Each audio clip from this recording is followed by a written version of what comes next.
سڵاوتان لێبێەوەم کاتتان باش بەڕێزان لەگەڵتانین لە پانۆرامای ئەم شەو بۆ گفتوگۆکردن و قسەکردن لەسەر بابەتێکی دیکە. وەک دەزانن ئەمڕۆ ئەنجومەنی پارێزگای کەرکووک بە سەرپەرشتی بەتەمەنترین ئەندامی ئەنجومەن یەکەم کۆبوونەوەی خۆی ئەنجامدا، ئەگەرچی بەشێکی زۆر لە ئەندامانی ئەنجومەن بەشداریان لە کۆبوونەوەکە نەکرد. ئەوەی کە بەشدار بوو لە کۆبوونەوەکە یەکێتی نیشتیمانی کوردستان و پارتی دیموکراتی کوردستان و لایەنەکانی دیکە کە پێیان دەوترێت کە مەنەتەوەکان بەشدار بوون، کە پێشبینی ئەوە دەکرا لەوەی ئەو لایەنانی دیکە بەشداری کۆبوونەوەکە نەکەن بۆ پێی کە ڕێکەوتن نەکراوە لەسەر پۆستە ئیداریەکانی ئەم پارێزگایەوە. تاکو ئێستا لەمپەر و ئاستەنگەکان لە بەردەمدانانی پارێزگارێکی کورد بۆ ئەم شارە هەیە، وەک کۆی ئەو بارودۆخە هەستیارانی کە کەرکووکی پێوە گرێدراوە لە دوای ئەوەی کە هەڵبژاردننی ئەنجومەنی پارێزگاکان کۆتایی هاتووە بەداخەوە کە کورد نەیتوانی 50 زائیدیەک لەو پارێزگایە بەدەستبێنێ، کە بەشێکی کەم تەرخەمیەکە دەگەڕێتەوە بۆ ئەو لایەنە کوردیانی کە ژمارەیەکی بێشمار لە دەنگی کوردیان لەو پارێزگایە بەهەدەردا و بوونە بەشێک لە ئاستەنگ و لەمپەر لە بەردەم دەنگی کورد بۆ خۆی سەبەبی ئەوە بوو کە دەنگەکانی کەم بکەوە. دواتری شۆکارەکانی دیکە ئەو بارودۆخانی کە بەسەر پارێزگای کەرکووک داهات چاوەڕێ دەکرا لەوەی کە پرۆسەی پێکهاتنی ئەنجومەنی پارێزگا و دابەشکردنی پۆستەکان و دانانی پارێزگارێکی کورد بۆ ئەم پارێزگایە پرۆسەیەکی ئاسان نەبێ. دەمەوێت قسە و گفتوگۆ بکەم سەبارەت بەم بابەتە داخۆ کەی ئاریشەکانی بەردەم دانانی پارێزگارێکی کورد بۆ پارێزگای کەرکووک دەڕەوێتەوە. پێویستە لایەنی کوردی پێگاتی کوردی لە بشارەت چی بکات بۆی هەرچی زووە بگاتە ڕێکەوتنێک لەگەڵ لایەنەکانی دیکە تاوەکو پرۆسەی حکومڕانی و دەستی ئاوەدانی و جارێکی تر ژیان لەم شارە بگەڕێتەوە. دەمەوێت گفتوگۆیان بابەتە بکەم لەگەڵ هەریەک لە بەڕێزان شوان محەممەد ئەندامی مەکتەبی سیاسی حزبی شوعی کوردستان کە لە ستۆدیۆ لەگەڵ مەکاک شوان جەناب زۆر بەخێربەی. عەفو بم بورە زەحمەت کێشان ببەخشە. دیارە لە کەرکووکیش دکتۆر ئەحمەد کەرکووکی ئەندامی ئەنجومەنی پارێزگای کەرکووکم لەگەڵ دەبێت گفتوگۆی ئەم بابەتە دەکەم. هیوادارم تاکۆتایی بینەرمان بن. کاک شوان جارێکتر بم بورە. وەک لە دەستپێکدا باسم کرد کە پێشبینیەوە دەکرا پرۆسەی پێکهێنان و دانانی پارێزگارێک بۆم شارە پرۆسەیەکی ئەستەم و قورس بێ. دەکرێت پێم بڵێ کورد پێویستە هەرچی زووە لە کەمترین ماوەدا چی بکات بۆی بگاتە ڕێکەوتنێکی گشتگیر بۆ دانانی پارێزگارێکی کورد لەم شارە؟ زۆر سپاس، دەستت خۆش بێ لە شیکردنەوەکە ئشارەتێکی جوانت پێدا. لە ڕاستیە ئێمە لە پرۆسەی پێکهێنانی لست و لە پرۆسەی بانگەشە و لە پرۆسەی دەنگدان کەم تەرخەمیمان زۆر بووە و نوقستانیمان زۆر بووە و ئەمە وای کرد بکەوینە بەرامبەر ئەم قۆناغە سەختەی ئێستا کە پێوترێ نەبوونی 50 زائیدیەک لە بەرامبەر پێکاتەکان. دیارە بە تەئکید ئەمڕۆ یەکەم ڕۆژی قۆناغێکی نوێ لە پارێزگای کەرکووک دەستی پێکرد. ئەگەرچی ئەوەی ئەمڕۆ بوو ئەنجام درا کۆبوونەوەی ئەنجومەنی پارێزگای نەبوو، تەنها کۆبوونەوەی لستی هەردوو لستە کوردیەکە و زایدەن لستی کۆتای مەسیحەکان بوو کە ئەڵێم قۆناغێکی نوێ لە کەرکووک دەستی پێکردووە بەوەی کە ئێمە خەباتەکەمان تێکۆشانمان لە کەرکووک لە داخیلی قۆناغێکی نوێ بوو، قۆناغی ململانی ناو ئەنجومەن، چکە ئێمە لە بیرمان نەچێت لە دوای 16 ئۆکتۆبرەوە کورد هاوێر کرابوو لە دەسەڵات دوور خراپبەوە. ئێمە لە ماوەی ئەم 6 ساڵێکە لە ڕابردوو ئێمە لە پەراویزی دەسەڵاتا بووین و دەسەڵات بەدەستی عەرەب بۆ تاگڕەوانش حکمی کەرکووکیان کردووە. لە دوای ئەم هەڵبژاردنە کەوتم قۆناغێکی نوێ دەستپێکا، قۆناغەکە ئەوەیە قۆناغی خەباتی ئەنجومەنی پارێزگا دەستپێکە. لێرەوە دەبێت ئەندامانی ئەنجومەنی پارێزگا بە تایبەتیش نوێنەرانی کورد بە دید و بۆچوونێکی زۆر فراوان و بە تەحمولێکی زۆر گەورەوە و بە پشوویەکی درێژەوە و بە پاڵپشتیەکی زۆر پڕمەعلوماتی یاسایی و ئیداری و کارجێڕیەوە بچنە ناو ئەم قۆناغەوە و نوێنەرایەتی کورد بکەن و بتوانن بۆەوەی لە ململانیەکان لەگەڵ پێکاتی عەرەبی و تورکمانی بە شێوازێکی مەدەنیانە و بە شێوازێکی یاسایانە و بە شێوازێکی ئیداری و کارجێڕیانە بتوانن پەرە بە خەبات و تێکۆشانمان بدەین لە شاری کەرکووک. باش دەگەڕێم وڵات دەچوە کەرکووک بۆ لای بەڕێز دکتۆر ئەحمەد کەرکووکی ئەندامی ئەنجومەنی پارێزگای کەرکووک. دکتۆر ئەحمەد جارێکی دیکە بەخێر بێیت. پێشبینیتان دەکرد کۆبوونەوەکەی ئەمڕۆ بەم شێوەیە بەڕێوە بچێت؟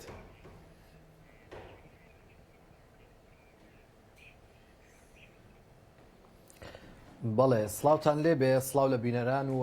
سلااو لە میوانە کەشتان. طبعا ئێمە ئەمڕۆ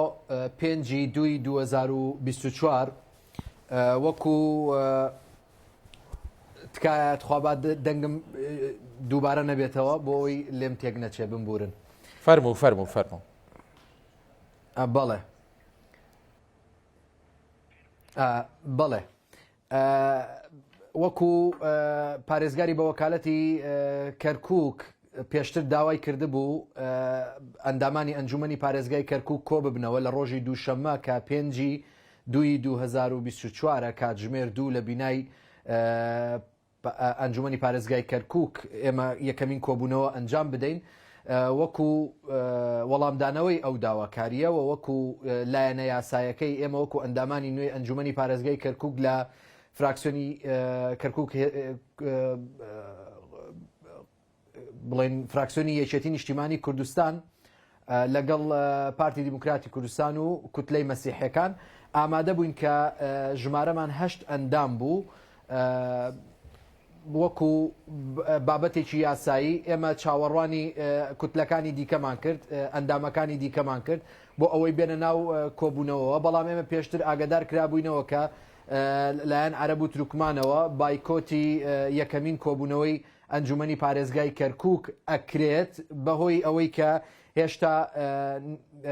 تەوافقێک نەگەیشتونەتە ڕێککەوتنێک بۆیە ئەوان بایکۆتی ئەو کۆبوونەوەیان کرد ئەمڕۆ. دکتۆر ئەحمەدیانی وەک پێشترم لە سەرەتایی پرۆگرامەکە ئاماژەم پێدا بۆ پێی کە کورد پەنجا زائیدیەکی نییە پێویستەیانی هەرچی زۆر لە دانوستانی جدیدا بن لەگەڵ لایەنەکانی دیکەی پێگاتە جیاوازەکانی دیکە ینی پێت وایە ئەم پرۆسەیە چۆن دەست پێ دەکات کەی دەست پێ دەکات پێشبینی دەکەن لەوەی کە زوو لەگەڵ لایەنەکانی دیکە بگەنە ڕێککەوتن.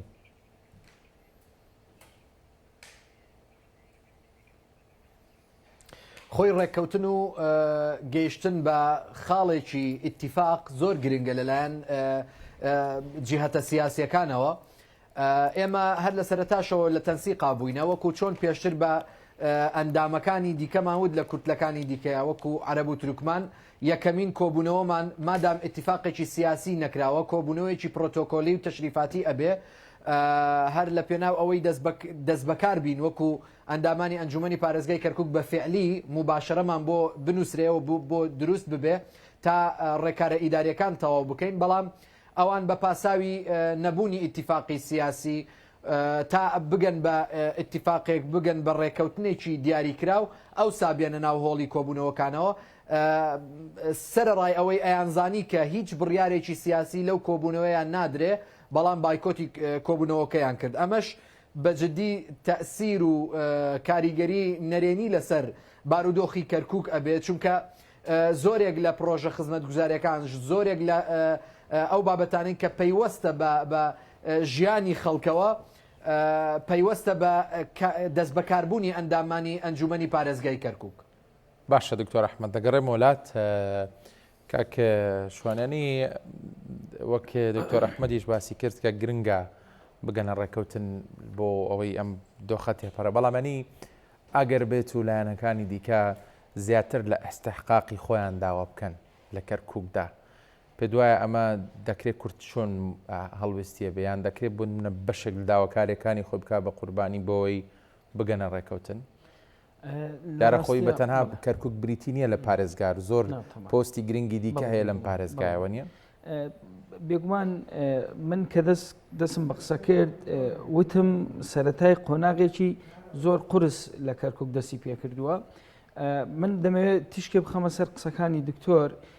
طبعا شەوی ڕابردوو تورکمان و عەرەب کۆبوونەتەوە لە کەرکووک و لە کۆبوونەوەکە بزەبت لەسەر ئەو قسەی کە جەنابی کاک دکتۆر باسی کرد لەسەر ئەو قسەیان کردووە یەکەم کۆبوونەوەی پرۆتۆکۆلی هەوانیش دەیانزانی نا سەرۆکی ئەنجومەن هەڵەبژێردرێ نا مەحافز دانرێ هیچ شتێک هەر شتێکی پرۆتۆکۆلیە ئەنجومەن کۆ بێتەوە و بە تەمەنترین کەس ئەبێ بە سەرۆکی کۆبوونەوەکە تەمەن یەکەم هەنگاویان لەوە دەستیان پێکردنیان هێژ ئەوە بێ ئەوە قۆناغی یەکەمیان بەم بایکۆتە دەست پێ کرد طبعا ئێمە لە کەرکووک دەبێت حقیقەتێکی بیزانین ئەوش ئەوەیە بەرامبەرەکانمان لە ململانی دەستشکانەوەن لەگەڵ ئێمە نەک لە ململانی چێبڕکێکی مەدەنیانە بۆ خزمەتکردنی شار بۆ باشترکردنی ڕەوشی ژیانی گوزەرانی خەڵک نا دەبێ ئێمە تێبگەین ئەم بەرامبەرەکانی ئێمە لە پێکاتێک تورکمان و عەرەب لە چێبڕکەی دێستشکانەوەی ئێمەن ئەجینا ئەو کۆبوونەوەی ئەمڕۆ ئەگەر کرابە ینی دیمەنێکی مەدەنیانەی بە کەرکک ئەبەخشی و خەڵکی دڵخۆش ئەکرد کە بەڵێ پێکهاتەکانی کەرکک دەتوانن لە کۆبوونەوەی کا پێکەوە دابنیشن جۆلێک بگرن و زۆر تەبیعی ڕێکەوتن نەکراوە هەمومانەمانزانی نەکراوە بەڵام خۆ دەکرا لە ئەنجومەنەکە کۆبنەوە ڕسمێکی وە کۆڵێ پرۆتۆکۆلی بگرن ئیمزایەک بکەن و بە تەمەنترین کە خات و پەروین فاتیحا وەکو سەرپەرشتیاری کۆبنەوەکە دابنن و جەنابی پارێزگار بۆ وکالەت نایەتە کۆبنەوەکە ئێمە دەزانین لەبەرەوەی کە بێت سوێندی یاسایی بخوا و بێتە ناو کۆبنەوە شتەکان ئەو پستی پارێزگار لە دەسەدا چونکە ئەوان ئێمە دەبێت تێبگەین ئەوان هەموو شەڕێکەکەن و هەموو قورسایی خۆیان بەکار دێخن بۆ ئەوەی ئەو دەسەڵاتەی کە بە ناشەرعی لەلایەنە بەردەوام بن لەسەری لەبەرەوە من پێم وایە ئەوەی جەنابەت پرسید ئێمە ینی دەبێ بەقەت گەورەی و قورسی و با بڵێن سەنگی کێشەکانی کەرکک کورد پلان و پرۆژەی هەبێ لە ڕاستیە دەمێ ئەوە بڵێم ینی خەڵکی کەرکک بەو کۆبوونەوەی دوێنێ پارتی وێچەتی دڵخۆش بوو و بەوەی ئەم ڕۆژ کە پێکەوە چوونە ئەنجومەن و دانیشتن دڵخۆشتر بوو ئێمە لە کەرکووکە چ لایەنە سیاسیەکان و چ خەڵکی کەرکک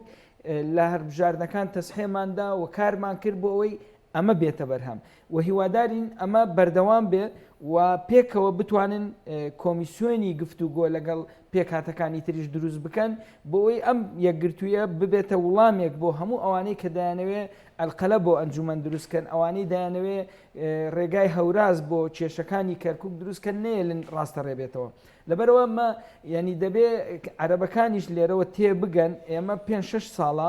کورد دانی بەخۆی داگرتووە و ڕێگای زۆر لە پێش بوو بیگرێتە بەر بەڵام لەبەر خاتر کەرکک و لەبەر خاترەوەی کورد خاوەنی قەزەیە لە کەرکک ڕێگای خۆپیشاندان و ناڕەزایەتی و ڕاگررتنی پرۆسی سیاسیمان لە کەرکک نەگرتووەتە بەر بەڵام ئەوان هەموو ڕێگایەکە گرنەبەر بە دەلیلی ئەوەی ئەمڕۆ کردیان ئەوەی ئەمڕۆ کردیان وڵامێکە بۆ هەموو ئەو ڕێیانەی کە پێمان وایە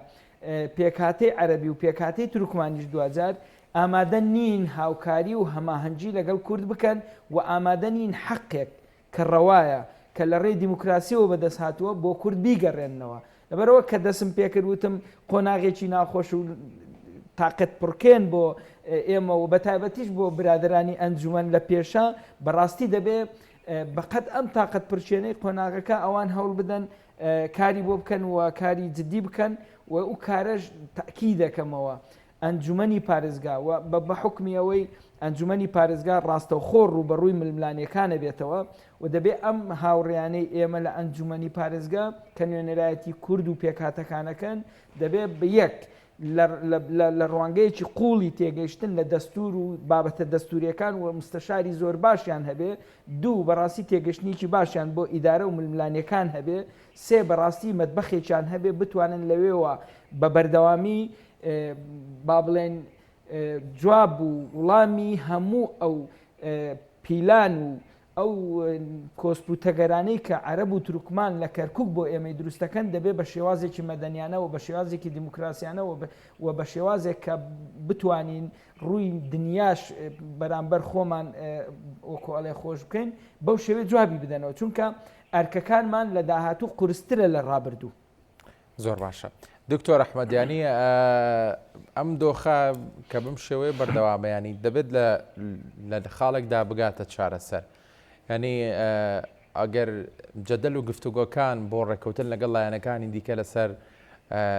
ئاریشەکانی کەرکک ئەنی لە نزیکترین دەرفەتدا ئەنجامی نەبێ دەرچەیەکی دیکە هەیە یان کارتێکی دیکە هەیە کورد بەکاری بێنێ؟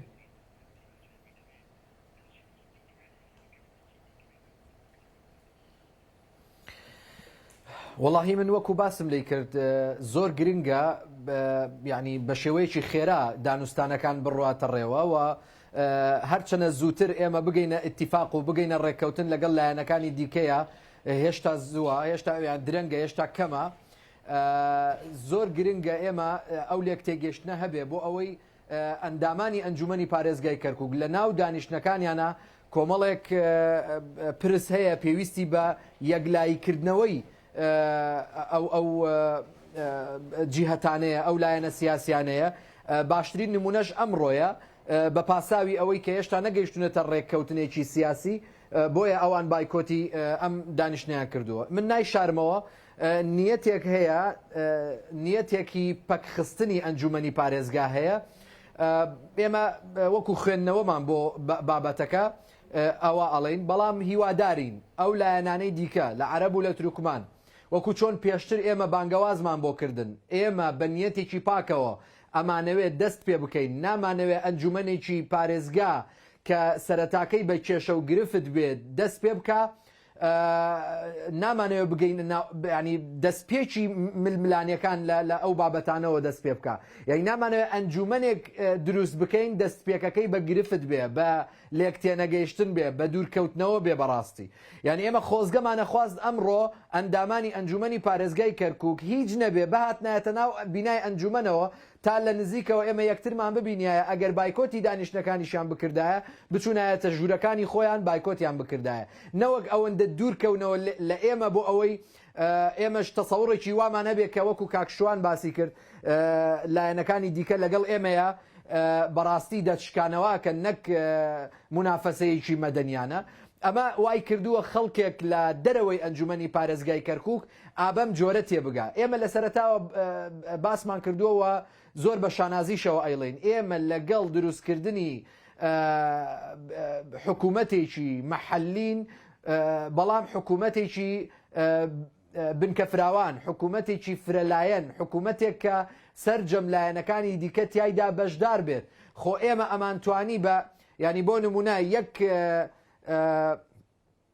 یەک ئەندامی دیکە ئەگەر ئامادە بواە ئەو کاتە نیسابی قانونی تەواوە بوو بەڵام ئەو کاتەش لەبەر ئەوەی جیهەتە سیاسیەکان نەگەیشتونەتە ڕێککەوتن ئێمە هیچ بڕیارێکی سیاسیمان نەئەدا لەوەیە و پێشتریش پێیانمان وتبوو بوومان ئێمە ئەم جلسەیە جلسەیەکی تەشاویە بێت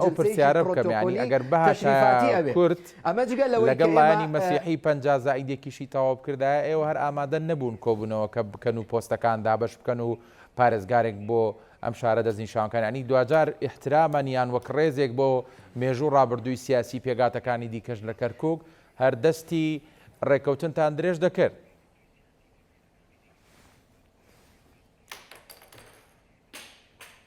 بە دڵنیاییەوە بەڵێ ئێمە پێشتر پێشوەختە بە ئەندامەکانی دیکەمان وتبوو لە کوتلەکانی دیکە وتوبوومان ئێمە ئەم دانیشتنە وەکو دانیشتێکی تەشریفاتی پرۆتۆکۆلی تەنها بۆ دەست بەکاربوونی ئەندامانی ئەنجومەنی پارێزگای کەرکووکە بۆ مباشەرە نووسینیانە و هیچ بڕیارێکی سیاسی تیان نادرێت تا ئەو کاتەی ئەگەینە ڕێککەوتن بەڵام لێرەیە ینی ئەوان پاساوی ئەویانەیە کە نەگەیشتونەتە ڕێککەوتنەوە طبعاً بۆ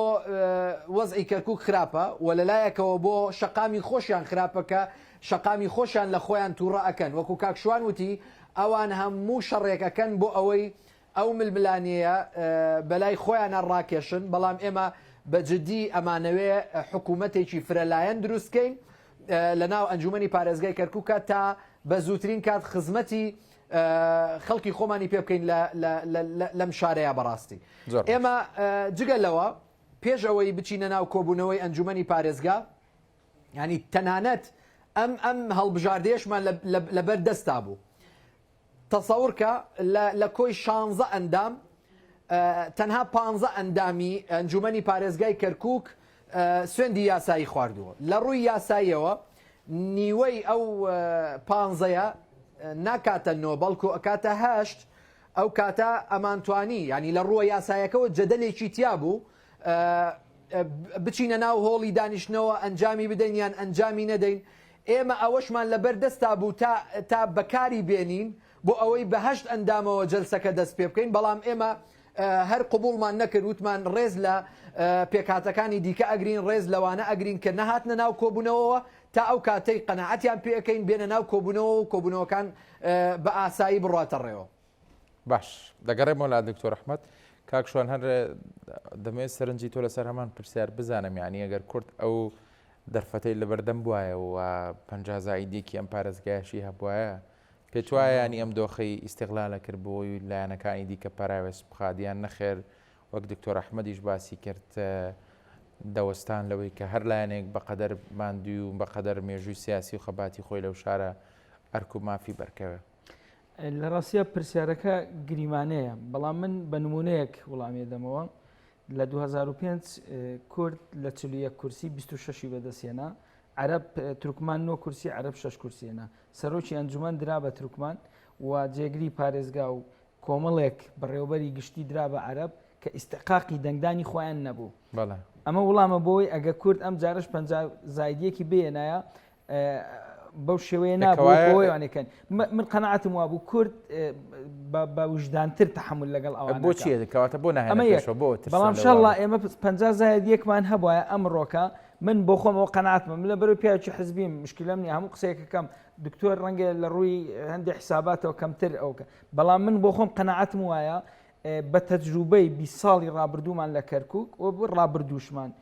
ئێمە هەرچی کاتێک هەلێک کەوتە بەردەستمان باز نەدەین بەسەریە، چونکە ئەمە تاریخ ئەمەمان پێڵێ، ڕابردوو ئەمەمان پێڵێ. ئەوان 16 ئۆکتۆبەریان کەوتە بەردەست، ئێسقانی ئێمەیان شکان، یعنی 7 ساڵە 6 ساڵە چەندێکە 16 ئۆکتۆبەر بڕواب کە هیچیان بۆ کورد نێشتوتەوە، یعنی ئیهانەی تاریخی کوردیان کرد، ئیهانەی کەرامەتی کوردیان کرد، ئیهانەی کەسێتی کوردیان کردووە. باشە تۆ شتێکی قانونی لەبەردەست بێ، من بم یەک دەقە لێی ناوەستم، سەرۆک مەحافزیش دانم، سەرۆکی ئەنجومەنیش دانم و هەرچی پێویست بێ ئەیکەم، حەقی ئەوانیش دانم، دێن بابیکەنان چۆن لە ڕابردوو بەردەوام بایکۆت بوو. لە ماوەی 15 ساڵی ئەنجومەنی پارێزگا تورکمان و عەرەب بە بەردەوام شانێکیان لە بایکۆتا بوو. ئەوان ئێستا دەبێت ئێمە لە کەرکووک بە خەڵکی دەنگدەری عەرەب و تورکمان بڵێن کاکە ئێوە نوێنەرەکانتان نایەنێ خزمەتتانکەن، ئەجینا ئێستا کاتی ئەوەیە خەڵکی کەرکووکی لاک و ماندووە، خەڵکی کەرکووک مزەحیە، خەڵکی کەرکووک تەسحەی داوە، شارێکی پیسمان بۆ ماوەتەوە هەم زبالە خەریکە بمانخوا، شارێکە کێشەی ئاومان هەیە، کێشەی کارەبامان هەیە، کێشەی تەعینبوونمان هەیە، کێشەی ڕێگاوبانمان هەیە، کێشەی دایرەکانمان هەیە، یەک دنیا کێشەمان هەیە. ئەم ئەنجومەنە بەڵێنی داوە، ئەو ئەندامانەی دەرچوونە یەک دنیا بەڵێنیان بە خەڵکداوە، خەڵک لەسەر ئەساسی بەڵێنەکان دەنجی پێداون. باشە ئێستا تۆ دێی تەعتیلی ئەنجومەنەکەی، ئەوەی جەنابی کاک دکتۆر وتی ئەوە قسەیەکی زۆر باوە لە ناو تورکمان و عەرەب، زۆر بە ئاشکرا وتویانە، خەڵکی نخبەیان وتێتی ئەگەر بێت و بزانین بە قسەمان ناڕوە، ئیرادەی ئێمە ناڕوە تەعتیلی ئەنجومەنەکەین، ئەنجومەن هەڵەوەشێنینەوە. قەیناکە باشە تۆ هێشتان دەستپێکی کارەکانتە ئەم ئیشاراتانە بە خەڵکەدەی ئەیسبینێ ئەگەر ئێمە 7 کورسیمان بێنە ئەوان نوێیان بهێنایە، ئەم ڕۆز ئەنجومەنیان دائنا، پارێزگاریان دائنا، بەڕێوبەرەکانیان دائنا بە کوردیانەوە تۆ مەعارەزە بە و چیشت نەکردوە بڕۆ بیکە، هەر وەگە لێ ڕابردوو پێکردین. لەبەرەوە ئەزانی ینی پرسیارێکت کرد حەزەکەم بگەڕێمەوە بۆی، چونکە گرینگە ئێستا قسەی بابەتی ڕۆژی لای ئێمە لە کەرکووک و لایەنە سیاسیەکانیش چارەسەری ئەم مۆزعەتیە، ینی هەراوا دەبێت ئێستا ئێمە هەشت و ئەوان هەشت و بەرامبەر یەکەوەستین و تاکەی ئەمە درێژا کێشەیە. بەڕاستی خۆی لە واقعدا هەموو کێشەیەک زیاتر لە حەلێک چارەسەرێکی هەیە. چارەسەرێکی ئەوە هەیە کە لە ئاستی باڵا لە هەرێمی کوردستان لەگەڵ ناوەند لە بەغا لەگە سەرانی عەرەب لە بەغا ئیتفاقێکی سیاسی بکرێ. چارەسەرێکی تری هەیە بەڕاستی فشاری ئیقلیمی، چونکە ئێمە دەزانین لە کەرکووک فشاری ئیقلیمی و بە تایبەتیش تورکیا و ئێران تەداخولێکی زۆر زەقیان هەیە و ئەو تەداخولە لە ڕابردوو بۆتە کۆسب بۆ ڕێگر بووە و دەزانین لە ڕۆژانی ڕابردوو سەرۆکی فڵان و فیسار هاتوونەتە کوردستان. قسە هەیە لەوەی کە وڵاتانی دەوروبەر تەداخولیان لە مەسەلەی پارێزگاری کەرکووک کردووە، بەڵێ کردویانە بە تاکید کردویانێ خۆ شتێک نی لە خەڵکی بشارینەوە، بە تاکید کردویانە و ئەشیکەن و بەردەوامیشە بن. ئەکرێ ئیتفاقێکی سیاسی لەگەڵ ئێران و تورکیا بکرێت لەسەر دانانی پارێزگار، وای لێ هاتووە چکەوە حەقیقەتی بابەتەکەیە. ئەم ڕێگانە زایدەن ڕێگایەکی تریشەیە لە ناو کەرکووک. بەڕاستی من نازانم کەم متابعەکار نیم، بەڵام ئەوەندەی ئەزانم نەمبیستووە پارتی و یەکێتی وەفدێک تەشکیلکەن بچن سەردانی جەبهە بکەن و بە سەردانی تەجەموعی عەرەبی بکەن ئەو کوتلەیە کە دروستیان کردووە. من نازانم ئەویان کردووە یان ناچووکە ئێمە قسە بۆ خەڵکەکەین، خەڵک بە هەڵەیان نەبین. ئەگەر ئەمەیان کرد بێ ئەوە دەبێت بۆ خەڵکی ڕوونکەنەوە بڵێن ئێمە چوینە بە پێکەوە قسەمان لەگەڵکردنەوەیان ڕازی نەبوونە ئەگەر نیان کردووە من تەسەورەکەم لە داهاتوو ئەوەش بکەین چونکە ئێمە لە کەرکووک تەجروبەمانەیە لە ڕابردوو حیزبە کوردستانیەکان کۆبووینەوە لیژنەیەکمان دروست کرد وەفدێک بۆ لای جەبهەی تورکمانی وەفدێک بۆ لای تەجەموعی عەرەبی بەڕاستی ئیستیجابەیان نەبوو تەنانەت یعنی لەسەر ئاستێکی زۆر نزمیش پێشوازیان لە وەفدەکەی کورد کرد لەوێ لەبەرەوە ینی پێم وایە دەبێ هەموو ڕێگاکان بگرینە بەر و کورد خاوەنی کەرکووکە و دەبێ خاوەنەکە خەمخۆرتر بێ لەوانی تر چونکە بەڕاستی ئەوان وەکو زردایکەکە ئامادەن مناڵەکە بەشکەن بەڵام نێلن بۆ دایکە ئەسلەکەی بێت ئەوە چیرۆکێکە خەڵک تێگا چێڵێم لەبەرەوە یعنی بەداخەوە لە کەرکووک پێویستمان بە ینی تۆ تێ بڵێ یەک لایەنیش گڵۆپی سەوزی بۆ ڕێکوتن لەگەڵ کورتال کرد کورد لی بچێتە پێشەوە گرنگ نیە لایەنەکانی دیکانی بەشدار نەبن لە حکومڕانی لە کەرکووک بەس زۆر بەسەراحەت ینی ئەمڕۆ ئەندامێکی عەرەبیان ئەندامێکی گومان لەودانی ئێستا پێویستمان بە لایەنێکی دیکە بە تاکید پێویستمان بە پێکەوە ژیانە بە تاکید پێویستمان بە لێک حاڵی بوونە بە تاکید پێویستمان بە ڕێزگرتنی نێوان پێکهاتەکانە ئەمە حقیقەتێکە و تا ئەمەش نەکەین کە ئێمە لە کەرکووک ئارامی بە خۆمان و نابینین ئەمە ڕاستیە بەڵام لە حالەتێکە تۆ ئەو هیچ نێتە پێش لە تۆ دەرفەتێکت بۆ دروست بێ سبێنێ ئەندامێکی ئەنجومەن لەو پێکهاتانە پشتگیری تۆ بکە من بۆ خۆم ئەوە ڕێیمە یەق لەسەری نەوەستن و هەموو پێکهاتە تەشکیلی حکوومەتی محلی کەرکووک دابنرێت بڵێ باش دەگەڕێم وڵات کاکشوان دکتۆر ئەحمەد بەشێک لە قسەکانی کاکشوان دەکەم بە پرسیارێک بۆ تۆ ینی باسی لەوە کرد ینی کورد نابێت تا ڕادێک بەعاتفیانە سەیری دۆخەکە بکانی دەبێت دیبلۆماسیانە سەیری وەزعەکە بکات و هیچ فرسەتێکیش لەدەست نەدانی لەبەرەوەی لایەنەکانی دیکە زۆر بەخەم داواکاریەکانی کورد و مافی کوردەوە نین لەو پارێزگایانی سەرنجت چییە لەسەرەوە قسەی؟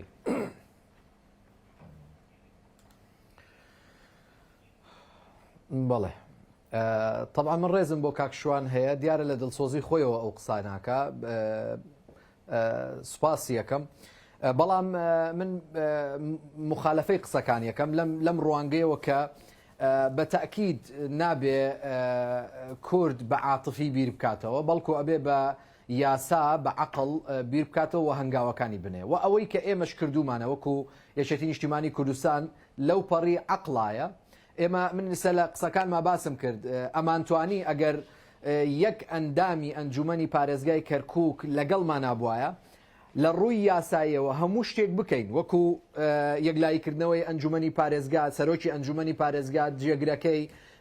پارێزگار و جێگرەکانی هەموو یەکلایی بکەینەوە بەڵام دوجار ئێمە ئەها دێمە سەر بابەتە عەقڵیەکە کە ئێمە لە ڕوو عاتفیەکەوە مامەڵە ناکەین بەڵکو لە ڕوو عەقڵیەکەوە ئێمە یاسا ئەمانگرێت چونکە یاسای هەڵبژاردن بە جۆرێک داڕشراوە بە تایبەت بۆ کەرکووک لە دوجارە ئەبێ سەرجەم پێک هاتەکان بگەنە ڕێککەوتنێکی سیاسی ئەوسا پۆستە سیاسیەکان دابەش بکرێەوە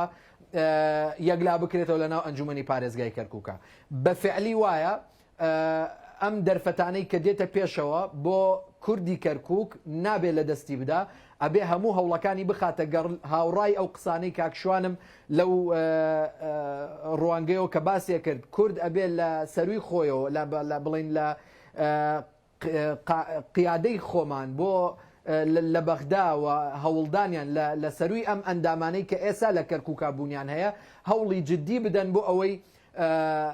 ڕێکەوتنەکان دروست ببێەوە بە زووترین کات ئەنجومەنی پارێزگای کەرکووک بکەوێتە کار. دکتۆر ئەحمەدانی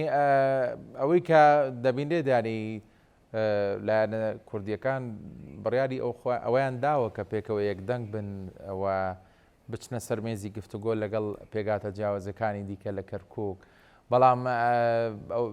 بەپێی دووربوونی خۆت یان بەو پێی کە لە کەرکووکی و پێشتیش ڕەنگە خوێندنەوەت بۆم لایەنانە کرده بێ دەست دەکەیت کورد بەڕێژە لە کام لایەن زۆر نزیکترە لەوەی کە ڕەنگەیەوە گەشتبین بن دانی زوو بگەنە ڕێکەوتن لەگەڵتانە.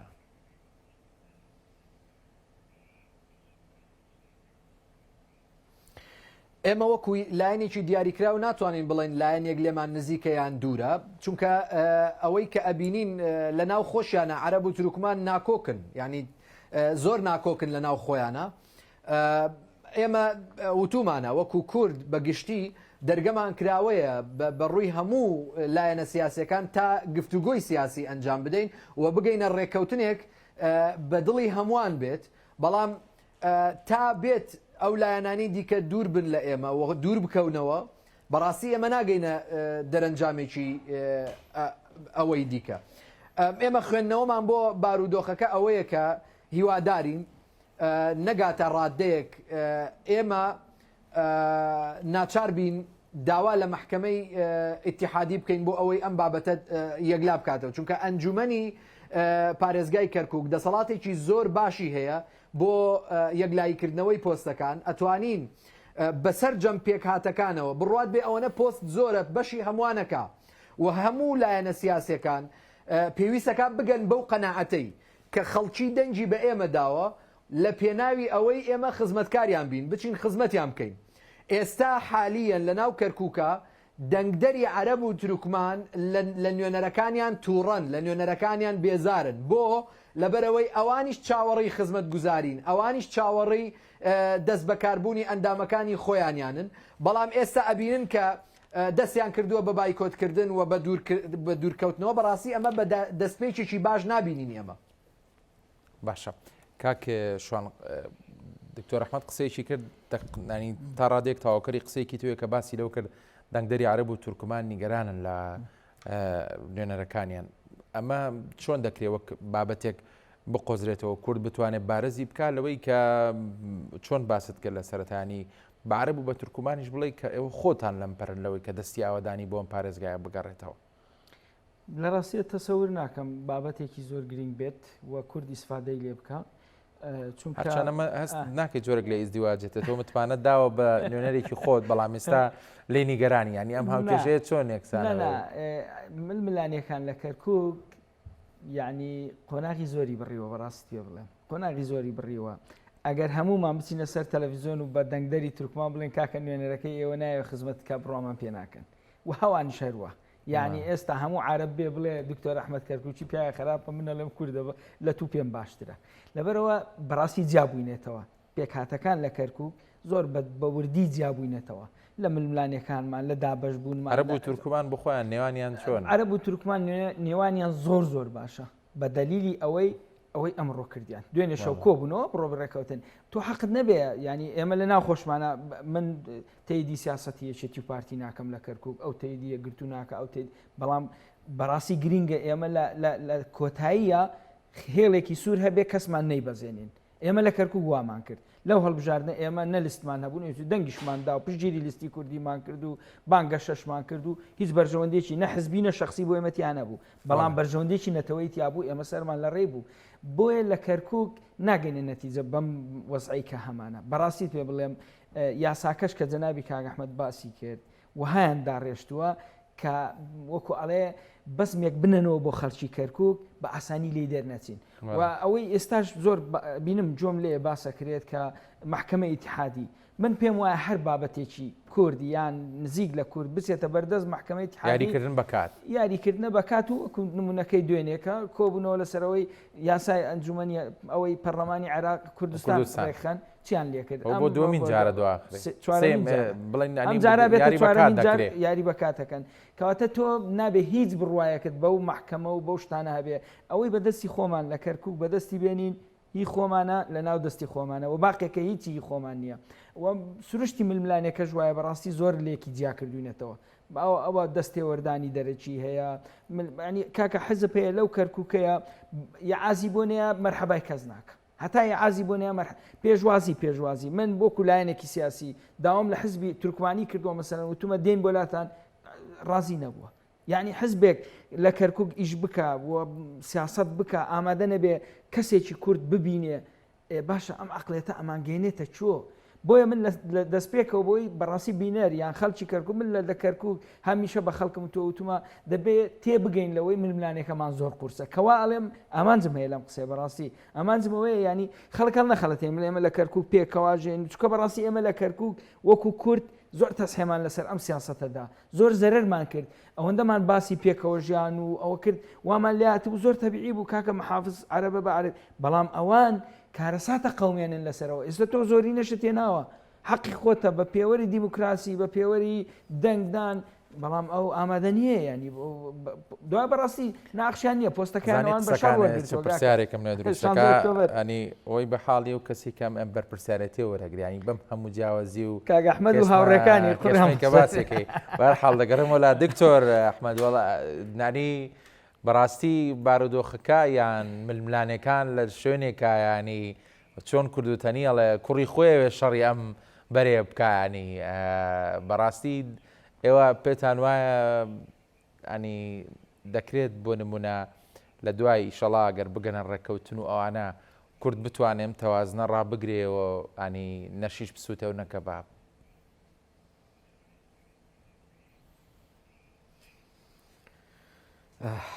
طبعا بەجددی قورسە معادلەیەکی قورسە لەبەرەوەی کەرکووک چەقی ململانیەکان بووە لەوەتەی هەیە ململانەی دەرەکی ئیقلیمی جیهانی لەسرە و لە ڕۆژهەڵاتی ناوەڕاستە ئەتوانم بڵێم تاکە شارێکە کە سەرجەم یعنی لایەنەکان شەڕی لەسەرەکەن ئێمەش وەکو ئەندامانی ئەنجومەنی پارێزگای کەرکووک دوای 18 ساڵ انتخابات و هەڵبژاردن کە هەڵبژاردنێک هەموو مانەزانین بەس بە یاسای سانتلیگۆ چەندێک قورس و زەحمەت بووە ئێمە متمانەی دەنگدەرانی خۆمانمان بەدەست هێناوە بە تەکید قورسە و مەهام و ئەرکی ئێمە لە داهاتووە زۆر زۆر قورسە پشت بەخوا ئێمە لە جێی متمانەی خەڵکە بین و ئەو قورساییە پێکەوە هەڵەگرین تەنها کەسێک هەڵی ناگرێ ئێمە ئەگەر بێت و بە ڕوحێکی تیم کار بکەین بە ڕوحێکی فەریقەوە پێکەوەییەوە کار بکەین دڵنیام ئەو قورساییە ناکەوێتە سەر کەسێک ناکەوێتە سەر لایەنێک ئەو کاتە هەموو مانەرێکی چمکێکی قورسایەکە ئاگرین و ئەتوانین کەرکووک بەرە و کەناری ئارامی ببین بەڵام ئەگەر هاتوو لایەنێک لەسەر لایەنەکەی دیکە وەگەڵێ لەسەر حیسابی ئەو قورسایەکەی دایە سەر ئەو کاتە ناتوانین ینی هیچ هەنگاوێکی چاکسازی ناتوانین بنین و پێشکەوتن بە کەرکووکەوە نابیندرێ ئێمە بە هیواین لە ئەنجومەنی پارێزگای کەرکووک تا بتوانین سەرکەوتوانە کارەکانمان ئەنجام بدەین هەم عەرەب هەم تورکمان هەم کورد بگاتە ئەو قەناعەتە بگاتە ئەو ڕایەکە پێویستەکە ئێمە بەیەکەوە کار بکەین ئەوەی کاکشوان باسی کرد ئێمە بە دڵێکی سافەوە تا ئێسا وتومانە پێکەوە ژیان بڕوات بێ ڕاستە ئێمە لەوەیە قوربانیمان دابێ لەوەیە زۆر جار بووینەتە قوربانی دەستی ئەم شیعارە بەڵام بڕواتان بێ جگە لەم شیعارە لە کەرکووکە لەم سیاسەتەی کە پێوترێ سیاسەتەکەی چەپکە گوڵەکەی مام جەلال بە ڕەحمەت بێ هیچ ڕێگایەکی دیکەمان نییە هیچ سیاسەتێکی دیکەمان نییە چونکە ئێمە لە کەرکووکە تەنها کوردیتیان نیە بەڵکو عەرەب و تروکمانیشی تایە پێویستەکە ئەوانیش بگەنە ئەو قەناعەتە لە مەقتەعێکی ڤیدیۆیە جەنابی مام جەلال بە ڕەحمەت بێ باسی ئەکا ینی ئەبێ کورد بەو ڕوحیەتەوە مامەڵە بکە کە وەکو براگەورەیەک وەکو باوکێک کە ئەو متمانەیە بدا بە عەرەب و بە تروکمان تا ئەوان بە قەناعەتەوە بێنە ژێر سایی ئێمە هەمیشە بەم سیاسەتە کارمان کردووە و دڵنیان هیچ پەشیمان نین لێی لەبەرەوەی ڕاستە قوربانیمان داوە بەڵام دڵنیاین لەم خاڵەی کە باسی ئەەکەم لە کۆتاییە هەموو لایەنەکان ئەگەنە ئەو قەناعەتەی ئەو خاڵەی کە کەرکووک ئەبێ سیاسەتێکی فرەلایەن فرە ینی بنکە فراوان بیبا بەڕێوە لەسەر جەم پێکاتەکانی شاری کەرکووک کەواتە دوا قسانی دکتۆر ئەحمەد ئەوە بە خەڵکی کەرکووک دەڵێن یان ئەو مژدەیان دەدەنێ کە زوو لەم سترێس و قەلەقی و دوو دڵیە نەجاتیان دەبێوی ترچکە بەڕاستی وە کاکشوان باسی کرد ئەم ڕۆبابەتی گەرم لە کەرکووگەوەیە کێ دەبێ بە پارێزگاری ئەم شارانی ئەمە لە بینی دووکەوانەیە و جێگەی فۆکەسی هەموو خەڵکە لە هاوڵاتیکی یاسایی تا سیاسیکی گەورەیانی ئەو دڵخۆشییان دەدەیت تێ کە دەکرێت زوو بگەنە ئەنجامێک نەتیجەیەک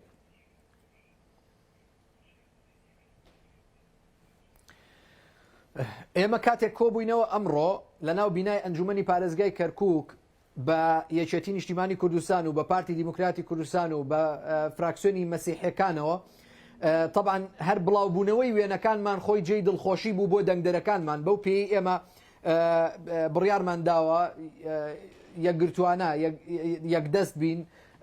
یەکپەیان بین لە ناو ئەنجومەنی پارێزگای کەرکووکە کار بکەین ئەگەر هاتوو لە داهاتووە بەم جۆرە و بەم نەفەسەوە کارمان کرد و هەنگاومان نا لەگەڵ پێکاتەکانی دیکەیە بە تاکید جێی دڵخۆشیە و داهاتوومان ڕوونە ئومێد بەخشە ئەتوانین ئومێدمان هەڵچنین لەم ئەنجومەنی پارێزگای کەرکووکە بەڵام ئەگەر هاتوو ئێمە لە ئێستەوە ململانەیەکمان کرد هەوڵماندا ئەنجومەنی پارێزگای کەرکووک لە پێناو بەرژەوەندی تاکە کەسی خۆمان تعطیل بکەین بمانەوێت زۆرترین کات ببەخشین بەوەی کە ئێمە بۆ نمونە ئەگەر لایەنێکی عەرەبی لەسەر حکومە لە کەرکووکە زۆرترین کات بەدەستی خۆیەوە بهێڵێ وەک هەموو کارتەکانی خۆی بەکاربێنێت تەنها لە پێناوی ئەوەی لەسەر کورسەکەی بمێنێ بەڕاستی ئەوە جێی ئومێد نییە من ئەمڕۆ ئەو پەیامەشم پێگەیاندن یعنی هیچ کاتێک تەوفیقاتی ئێمە دروست نابێ موفق نابین لە کارەکانمانە ئەگەر بێت و ئێمە بۆ بەرژەوەندی شخصی خۆمان کار بکەین و پشت لە بەرژەوەندی میلەتەکەمان بکەین لە کەرکووکە. دەست خۆش دکتۆر ئەحمەد کاک شوان داپرسیار ینی تۆ زۆر بەوردی 50 قسە سەر بابەتەکەەوە باست لەوە کرد کە دۆخەکە ئاڵۆزە و کاری باشی دەوێت دەنی ئەم بارودۆخە ئەگەر بەم چەشنە بەردەوام بەیانی کاریگەری چی بەجێ دێڵە لەسەر کەرکووک بۆ دوایی تریش پێم بڵێ ینی بەپێی دووربینی خۆ دووە ئەزمموی کاری سیاسی خۆت لەو شارە وادەیەکی زەمەنی دادەنی بۆی کە بکەنە ڕێکەوتن ڕقم یەک وادەی زەمەنی داناندرێ بۆ ئەو بابەتە چونکە بەڕاستی ینی هەر ویستم ئەوە بڵێم عەرەب و تورکمان ئەگەر دەستێوەردانی دەرەچی تۆ ڕەحمەت دەڵێ ینی ئێمە لە مەسەلەی ئەوەی کە بۆ سیاسەتی پێکەوە ژیان و تەبای لایەنەکانمان پەیڕەو کردووە پەشیمان شارێکی دیکەمان لە بەردەستدانی ئەبێ عەرەب و تورکمانیش بگاتە ئەو ڕاستیە ئەمە حەقیقەتی کەرکووکە دەبێ هەمومان قەنەعەتمان بە پێکەوە ژیان هەبێ هەموو لەسەر مێزەکە کۆبینەوە ئەمە ڕاستێک ئەمە ڕێگا ڕاستەکەیە و عەرەبیش ئەیزانێت تورکمانیش ئەیزانێت کوردیش ئەیزانێت کورد لە ڕابردوو ئەمەی کردووە زۆرینەی هەبووە بەڵام شەریکایەتی لەگەڵ پێکاتەکان کردووە دووەم ئەوەی کە باست کرد دانانی پارێزگار و مەوعیدێک جەنابی نەچووە سەری خۆی لێ نەدا خۆی لێ بوارد عاقڵە منیش هەر ئەوە ڕێیمە ئاسان نییە هیچ کەسێکمان لە کەرکووک بڵێن مانگێتر دوو مانگتر سێ مانگتر کێشەکەمان کۆتایی بێت ئەمە دوو سێم من پێم وایە ینی دوو سێ ڕێگام باس کرد لە ڕابردوو کورد دەبێ بیگرێتە بەر ئەوان شەڕی کاتەکەن کات لە ساڵحی ئەوانەیە بەڵام لە ساڵحی کوردانیە بەڕاستی پێ بڵێم چوارەم بۆ دکتۆر ئەحمەد سەر و ڕیشی ڕەش و جوانە بەڵام من ویستم پێ ساڵێکی تر یەکەم دیدارێتی لە کورسان ڕیشە سپی بێ یەکەم دیدارێتی لە کورسان دوای سێ ساڵی تر هەمووی سپیە بێ وڵا ینی من پێم وایە ئاخر قسەم لەسەرەوە بێت کورد دەبێت تێکەوتووە پلانی چۆن دکتۆر دیارە دکتۆرەوە لە ئێستەوە سپی تێکەوتووە بەڕاستی بگەڕێنەوە لە ئێستەوە سەر و ڕشم سپێتی تێکەوتووە دەی وای تەمە درێژی لە ساغی دکتۆر ئەوە جوانە ئێستا بۆ بە مۆدێل ئاخر قسەم ئەوەیە کورد دەبێ ئەگەڕێمەوە بۆ ئەو قسەی کە زۆر من لە چاوپێکەوتنەکانم تەرکیزەکەمە سەری کورد دەبێ پلان و پرۆژەی استراتیژی هەبێ تاکتیکی بۆ پرۆژەکەی هەبێ یەکگرتوو بێ ئەمە تەحسیل حاصلە هیواداریشم لە ناو ئەنجومەن بتوانن ئەو هەردوو لستەکە نەیەلن بیکەنە یەک کوتلەی کوردی لە ناو محافەزەوە گەوەی عەرەب کردیان کوردیش ئەوە بکات چکە ئێمە لایەنە سیاسیەکان و خەڵکی کەرکووک چاوەڕوانی ئەوە لە بەشدارێکی ئەمڕۆیان ئەوە ناگەێنێ شتێکی باش بوو لە دەستپێکە من دڵخۆشکەری خۆم دەربڕی و پێم باش بوو ئمڕۆژ لە تەلەفۆنی خۆم و ئەوانەی لە دوێنەوە کە قسەم لەگە کردوون سوپاسیانم کردو دەست خۆشیان لێکم هیوادارم بتوانن ئەوەش تێپەڕێن ببنە یەک تەکتول یەک لیست لە ناو 2000 زۆر بە کورتی پارێزگاری داهاتچوی کەرکووک ینی بەبێ دوو دڵی و بێ چەند دووچوون کورد دەبێ بەڵامی ترەوەیە شەڕێکی زۆری دەوێەوە دەبێت داکۆشی بکەیت شەڕێکی زۆری دەوێ عقلێکی زۆری دەوێ مادیبوونێکی زۆری دەوێ یەکگرتوویەکی پتەوی دەوێ یەکگرتوویەکی پتەوی دەوێ پارتی و یەکێتی دەبێ یەکگرتوو بن ئەوە ئەوە لە کۆبنەوەی ئەوە دڵنیا بە یەکگرتوو نەبن نە پارتی نەیەکێتی چاوی بە محافظ ناکەوێت دەبێ یەکگرتوو بن ئەوە قسەی من نییە قسەی هەموو خەڵکە هەموو چاودێرە سیاسیەکانە هەموو ڕۆشنبیرانە تەجروبەکەشمان هەیە ئێمە 6 ساڵە لە بەرەوەی پارتی وێشێتی یەک نەبوون 6 ساڵە ڕاکان حاکم و محکومی کەرکووکە. زۆر سپاس بۆ بەڕێز شوان محەممەد ئەندامی مەکتەبی سیاسی حەزبی زەحمەتکێشانی کوردستان جارێکی تر زۆر بەخێر بێ بۆ ستۆدیۆ کاک شوان. سپاس بۆ وەڵامی پرسیارەکانی ئێمە. دکتۆر ئەحمەد کەرکووکی ئەندامی ئەنجومەنی پارێزگای کەرکووک جەنابیشت زۆر بەخێر بێ بۆ ستۆدیۆی کەرکووک هێوای لەش ساغی تۆ من درێژی بۆ جەنابیشت. بەڕێزان سپاس کە تا ئێستا بینەری گفتوگۆکەی ئێمە بوون هەر شاد و بەختەوەر بن.